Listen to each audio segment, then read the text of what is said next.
আসসালামু আলাইকুম। Welcome back to my channel Two Sons Mom Kitchen. আজকে তৈরি করে দেখাবো অসম্ভব মজাদার সবজি চিংড়ি ভর্তা। এই ভর্তাটা গরম গরম ভাতের সাথে খেতে যে কতটা মজার আপনি তৈরি না করলে বুঝতেই পারবেন না। অসম্ভব মজার এই ভর্তাটা আমার হাজব্যান্ড তো অনেক পছন্দ করেছে, আশা করি আপনাদের সবার ভালো লাগবে। এখানে আমি চুলায় একটি প্যান বসিয়ে প্রায় 1 টেবিল চামচের মতো তেল দিয়ে নিয়েছি। এখন দিয়ে দিচ্ছি 2টো আলু, আমি মাঝখান দিয়ে টুকরো করে নিয়েছি। হাফ কাপের মতো মিষ্টি কুমড়া, হাফ কাপ সিম এবং 1 কাপ বরবটি। আমি সব কিছু একটু টুকরো করে নিয়েছি যাতে ভাজতে সুবিধা হয়। আমি এগুলো আগে থেকে ধুয়ে পানি ঝরিয়ে রেখেছিলাম।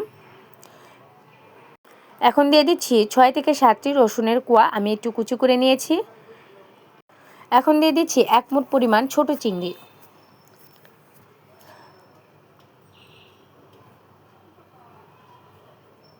স্বাদ মতো লবণ এবং হাফ চা চামচ হলুদ গুঁড়ো। সব কিছু খুব ভালোভাবে একসাথে মিশিয়ে নিব।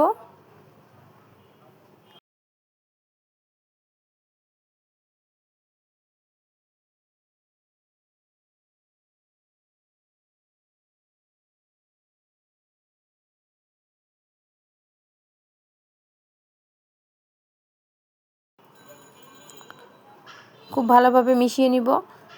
মেশানো হয়ে গেলে আমি ঢাকনা দিয়ে ঢেকে দিচ্ছি 5 মিনিটের জন্য।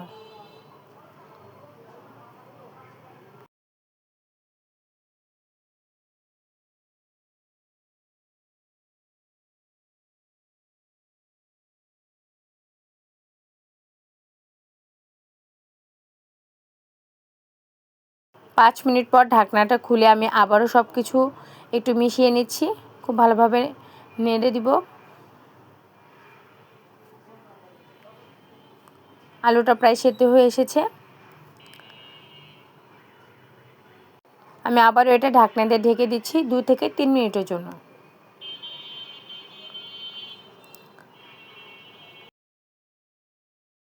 প্রায় 3 মিনিট পর ঢাকনাটা খুলে আমি আবারও সব কিছু একবার মিশিয়ে নিচ্ছি। ব্যাস, আমার এটা সেদ্ধ হয়ে গেছে। এখন আমি এটা নামিয়ে একটু ঠান্ডা করে নেব।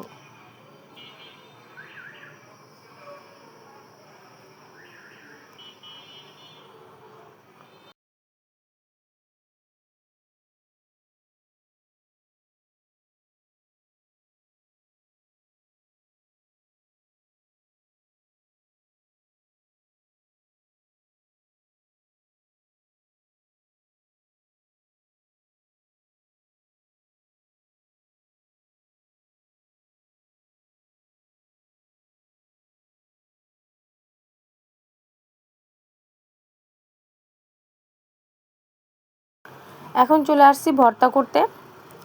এটা কিন্তু খুব বেশি ঠান্ডা করা যাবে না, গরম গরম অবস্থায় এটা ভর্তা